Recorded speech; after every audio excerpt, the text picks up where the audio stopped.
Saudações, conspiradores! Hoje é sábado e você já sabe, dia da coluna Astrologia e Transformação, sempre a cargo do professor Marcos Kuznick, o astrólogo oficial aqui do canal Realidade Fantástica, e que numa série fantástica de programas vem analisando mapas de pessoas muito conhecidas. E hoje o mapa que vocês pediram é o mapa dele, do grande gênio Albert Einstein. Então vamos juntos aprender aí com o professor Marcos o que temos a descobrir, né, sobre a personalidade do Einstein a partir da astrologia. Não sem antes de você dar o teu joinha, escreve aí o que você vai achar da análise, né? O que você acha da astrologia? Você acredita? Você já fez o seu mapa astrológico? Verifique também se você está inscrito e acione o sininho, que isso é importante para a gente. Tudo bem com você, Marcos? Tudo bem, Jamil? Saudações a todos. Então, estamos aí mais um sábado, né? Analisando mapas astrológicos de pessoas famosas, de pessoas notórias, né? E nós estamos fazendo um ciclo aí falando de personalidades científicas importantes, né? Falamos do Carl Jung, um cientista e um pesquisador muito importante, cuja importância do trabalho transcendeu muito o da ciência dura, né? Do campo apenas científico.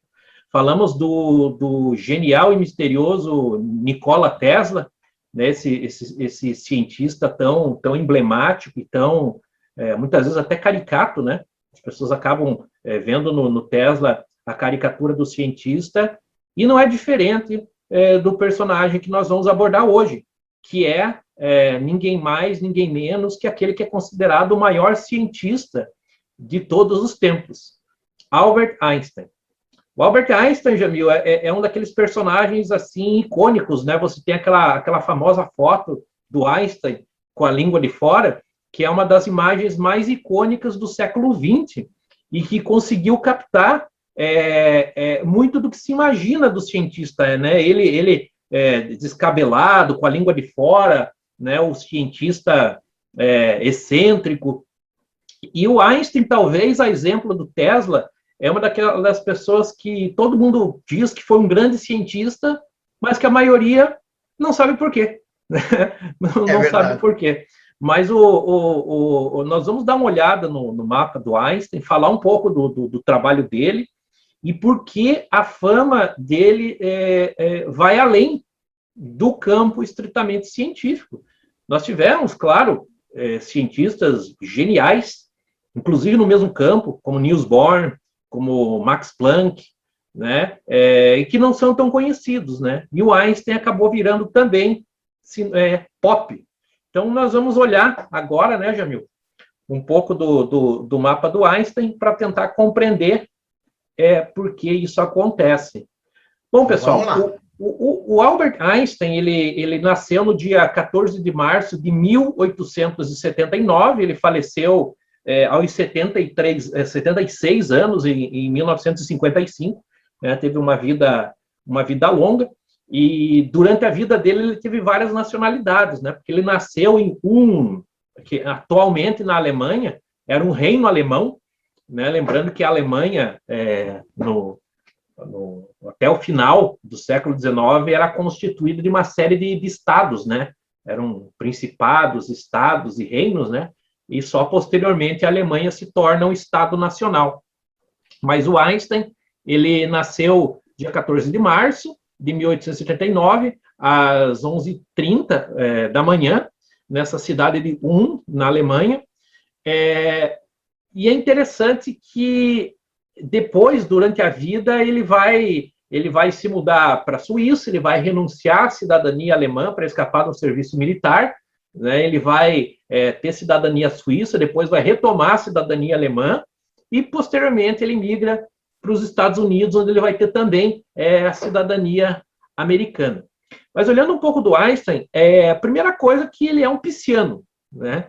E talvez isso, claro que o signo solar por si só é apenas um dado, mas é muito curioso nós pensarmos por que o Einstein é conhecido, Jamil. A física, até a partir de Isaac Newton, ela era uma física chamada mecânica clássica, muito elegante, né? Muito funcional, descrevia o mundo de uma forma normalmente elegante, e até hoje descreve. Nós usamos no nosso dia a dia a física, a mecânica newtoniana. Não precisamos da teoria da relatividade, da mecânica quântica para construir uma casa, né? Para construir sei lá, para cozinhar ou coisa parecida. Porém, o Einstein ele foi uma classe de cientistas que mergulhou na pesquisa da essência da realidade e percebeu que aquela física clássica newtoniana não dava conta de explicar todos os fenômenos.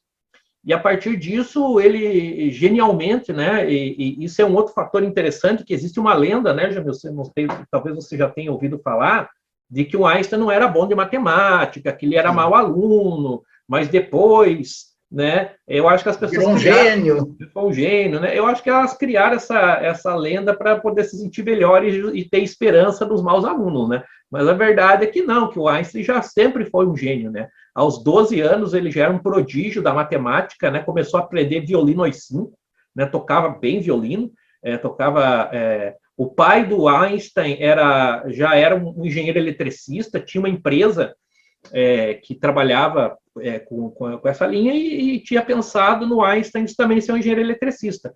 Porém, já aos 12 anos, ele mostrava uma desenvoltura gigantesca com a matemática. Aos 13, ele começou a estudar cálculo, né? E, enfim, ele sempre foi um gênio. Ele, na verdade, não se adaptava muito bem à rotina de estudo e trabalho. Então, muitas vezes, ele não ia à aula, ficava no bar jogando sinuca, né, e outras coisas que ele não se adaptava como estudante, mas sempre foi genial. E nós olhando aqui no mapa do Einstein, a gente vê o seguinte: primeiro que ele tem o Sol em peixes, e lembrando sempre, né, eu gosto muito de tomar como referência o trabalho do Da Vinci, que o signo de peixes é representado aqui, Jamil, na ponta da mesa, esse é colocado com um olhar, né, que parece que está olhando para o nada, mas na verdade ele não está olhando para o nada, ele está tentando perceber toda a ação que está ocorrendo na mesa. É o signo oposto ao signo de Virgem. Enquanto o signo de Virgem está aqui concentrado na minúcia, né, olhando a ponta do dedo, o signo de Peixes, né, representado aqui pelo apóstolo Bartolomeu, está tentando captar a essência da mesa. E o Einstein ele tinha uma visão da ciência que para chegar aonde ele chegou, teria que ser uma visão realmente, para usar um termo mais moderno, holística. Ele tinha que tentar captar a realidade de uma forma mais ampla. Aqui nós vemos o seguinte: outro fator é que o Einstein tem o Sol na casa 10. Essa casa é a casa da reputação, da fama, é a casa da carreira. Então, geralmente, pessoas que têm o Sol colocado na casa 10 são muito orientadas a perseguir seus objetivos profissionais, os seus objetivos de carreira.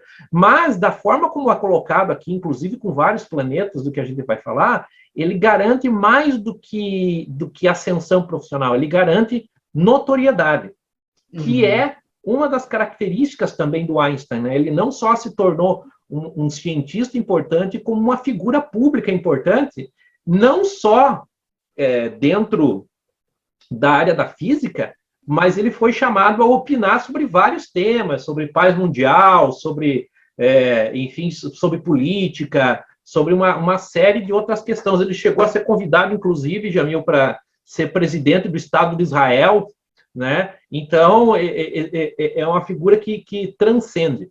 Mas a gente olhar aqui que, então, temos Sol em Peixe, Sol na casa 10, que por si só é uma pessoa orientada à perseguição dos seus objetivos profissionais, e um Sol muito bem colocado, né? A gente vê que o Sol do Einstein, primeiro, que ele sofre um sextil do planeta Plutão.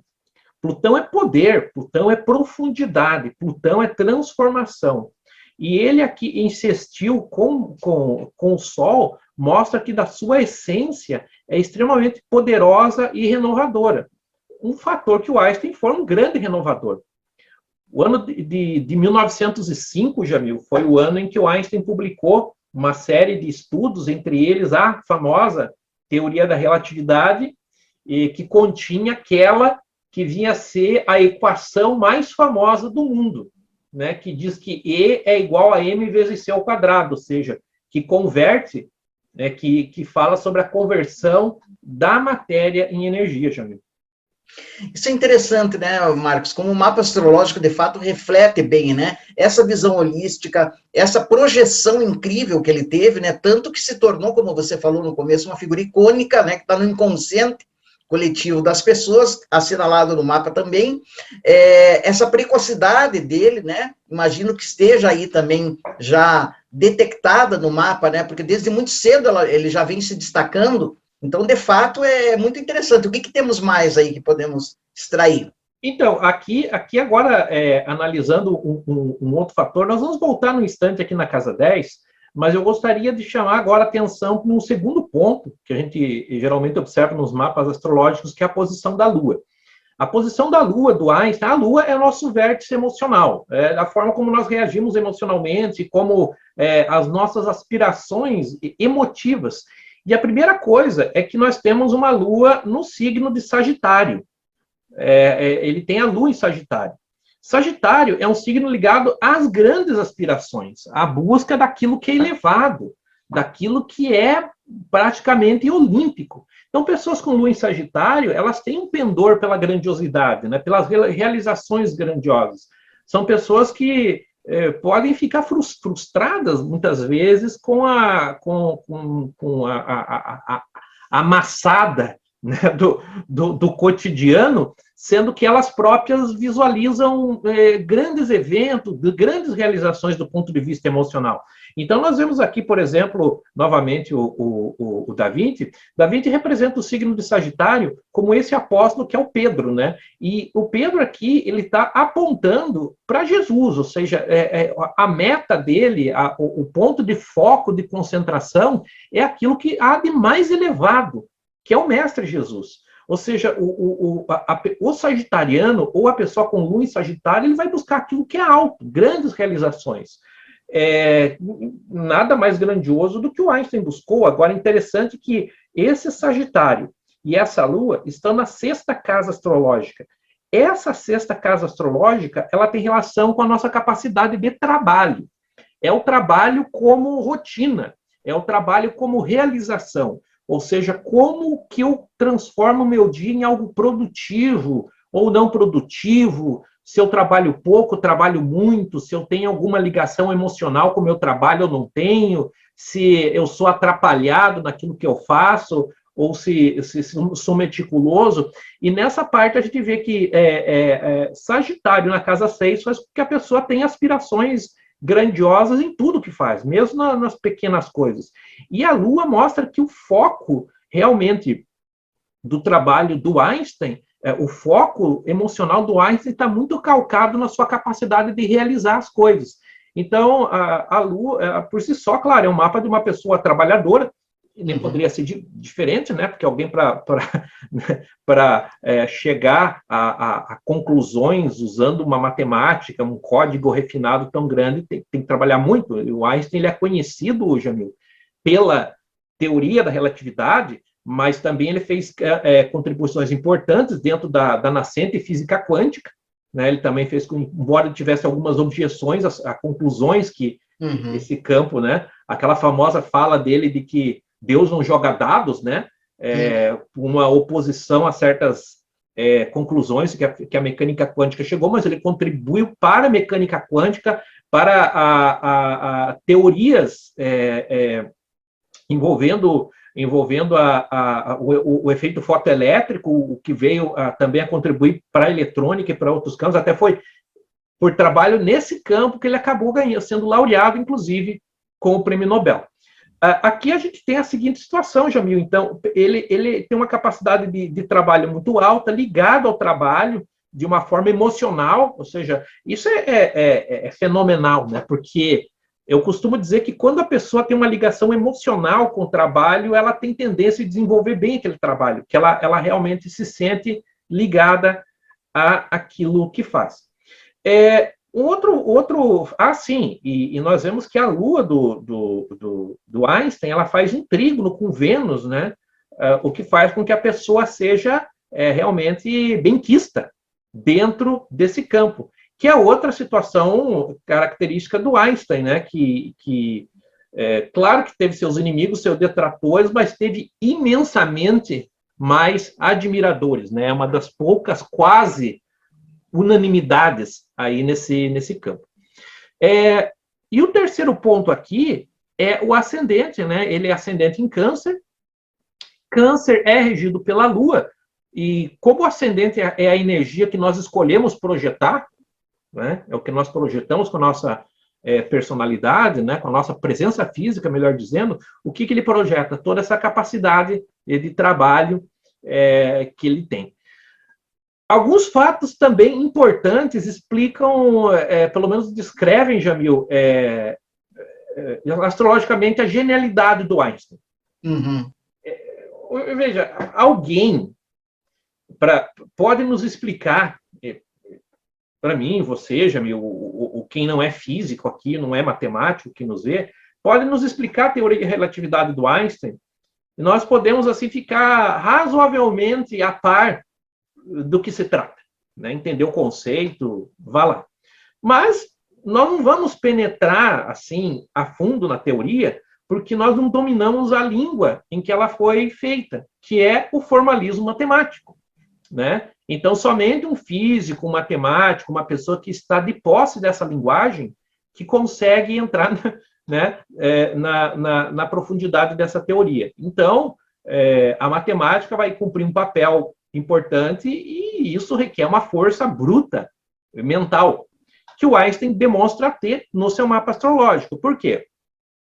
Essa terceira casa astrológica, ela representa a mente concreta, né? A mente, apresenta o aprendizado, o funcionamento da nossa mente racional, a capacidade de raciocínio, a capacidade lógica, o aprendizado, inclusive na infância, é representado pela casa 3. E aqui nós temos dois elementos importantíssimos. Primeiro, nós temos Urano, que o Urano, ele representa a nossa excentricidade. Representa onde nós somos diferentes, onde nós rompemos com o senso comum, onde nós revolucionamos. E pessoas com Urano na casa 3 são pensadores originais. Ou seja, a forma de raciocinar, a forma de encarar os problemas é uma forma original.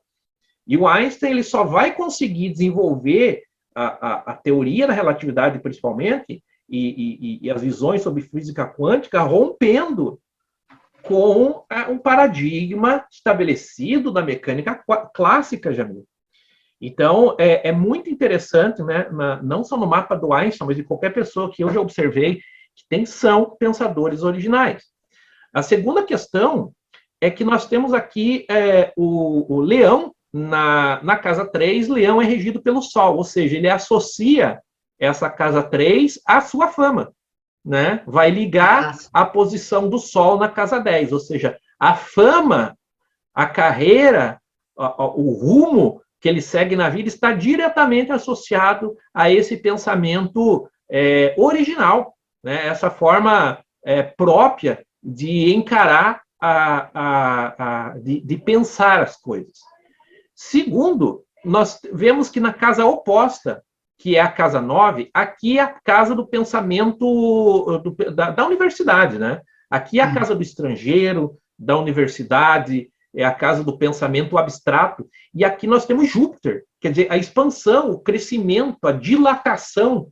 Mais uma vez, né, esse combo, né, digamos assim, de Júpiter na casa 9 e Urano na casa 3 é a casa da pessoa que tem capacidade mental original para enfrentar os problemas e visão filosófica e acadêmica para enfrentá-los, né?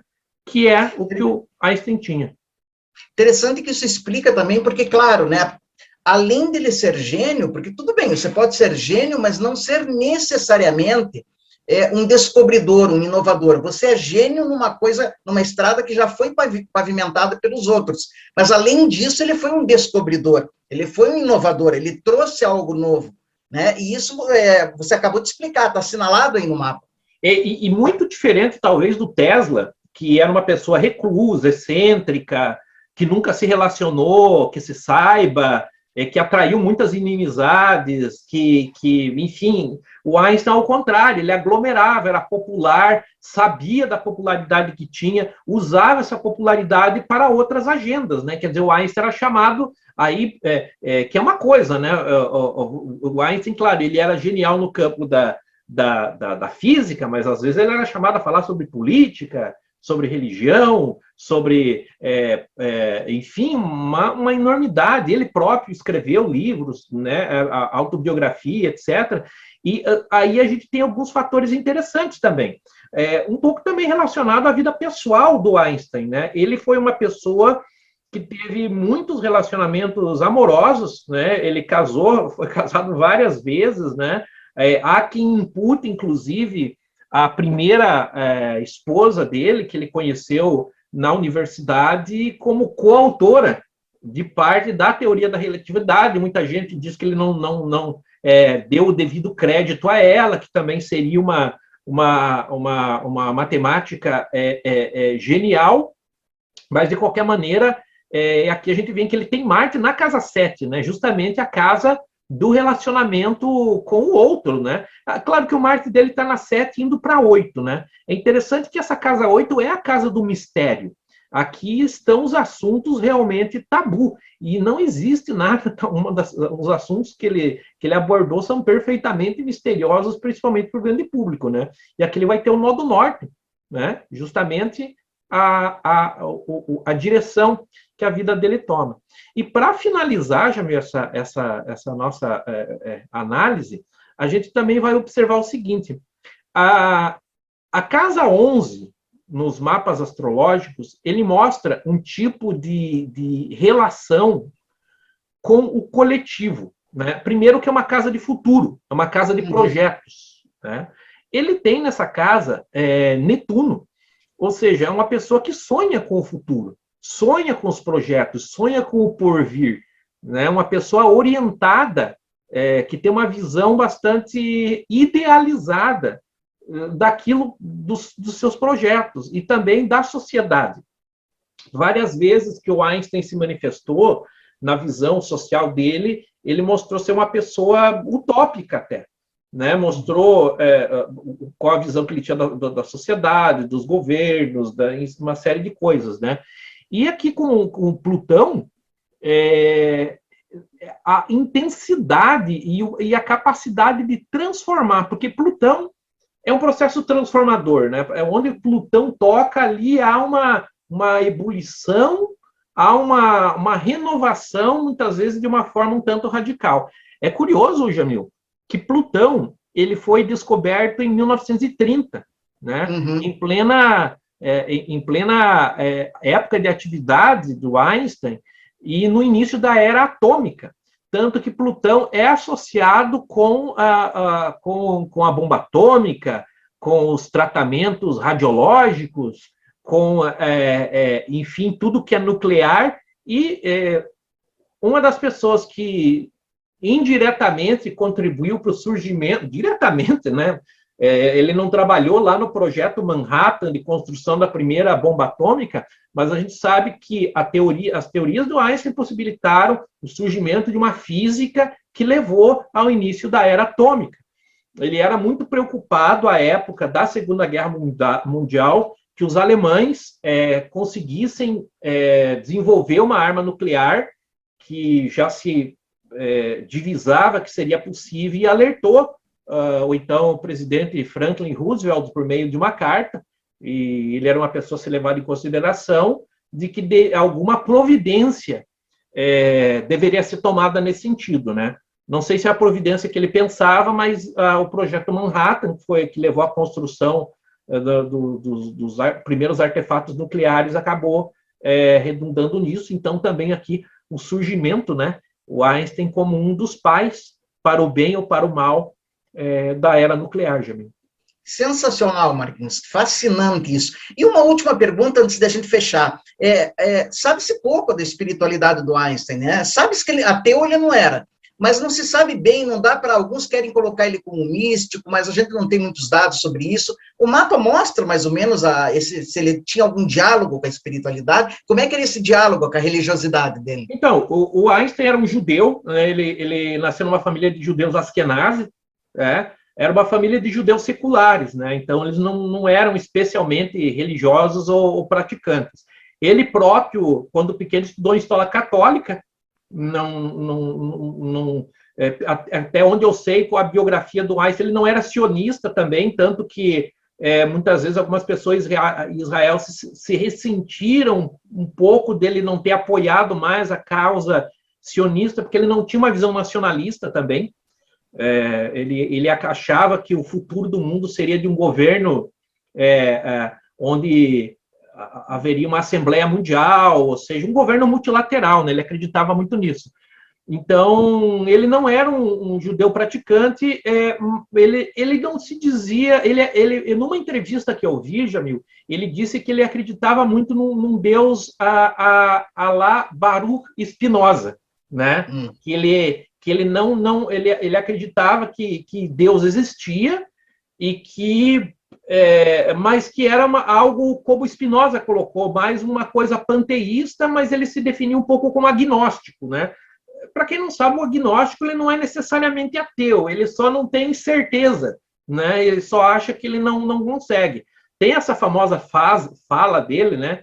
Que Deus não joga dados, né? Parece que a original ele falou, velho não joga dados, né? Ele falou uma coisa assim. Aí não sei, para replicar ele, acho que o Niels Bohr ou o Planck falou, então você tem que parar de dizer para Deus o que ele deve fazer ou não, né?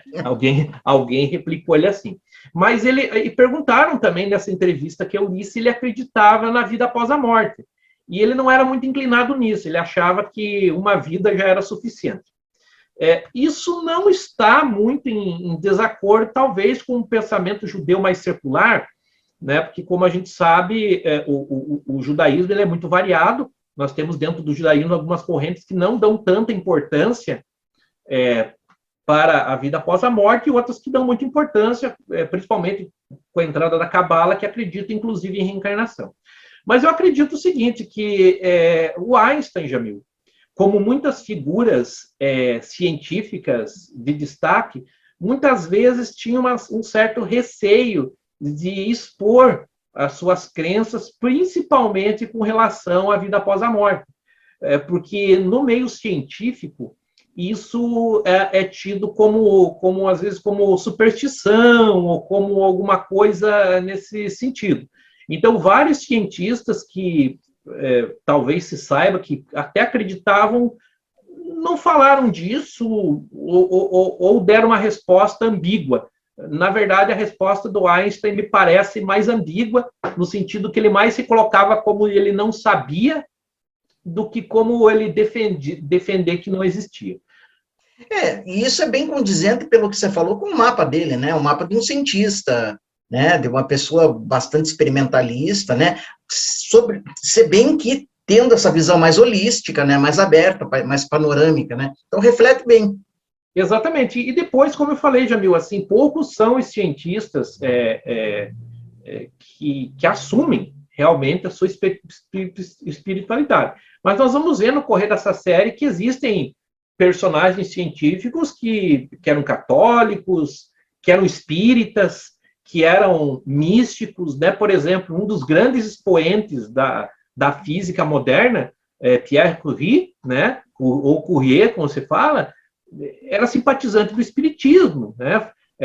Frequentava sessões espíritas em Paris, né? Outros, como o grande antropólogo Pierre Teilhard de Chardin, era padre jesuíta, né? Também um personagem que a gente pode fazer mapas aqui, e outros tinham uma visão. O próprio Einstein, à época, Jamil, só colocando, ele era um grande admirador, por exemplo, do Gandhi, que ele não pôde encontrar pessoalmente, mas com que ele se correspondeu de forma recorrente durante a sua vida. Então, eu acredito pessoalmente o seguinte, olhando o mapa do Einstein, ele pode não ter falado, mas ele sentia, né, que alguma coisa, eu acho que ele sentia que alguma coisa havia de além.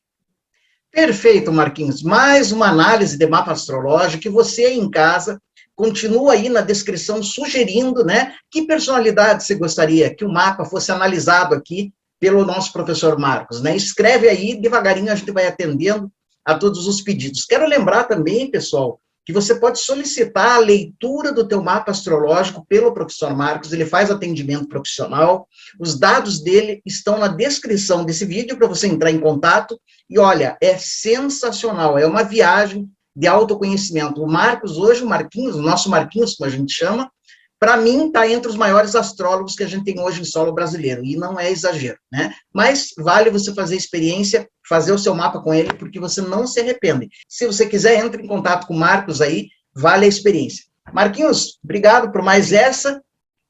E até a próxima, pessoal. Nos vemos aí em mais uma coluna Astrologia e Transformação. Lembrando que o mistério está entre nós. Então, é o nosso próximo encontro.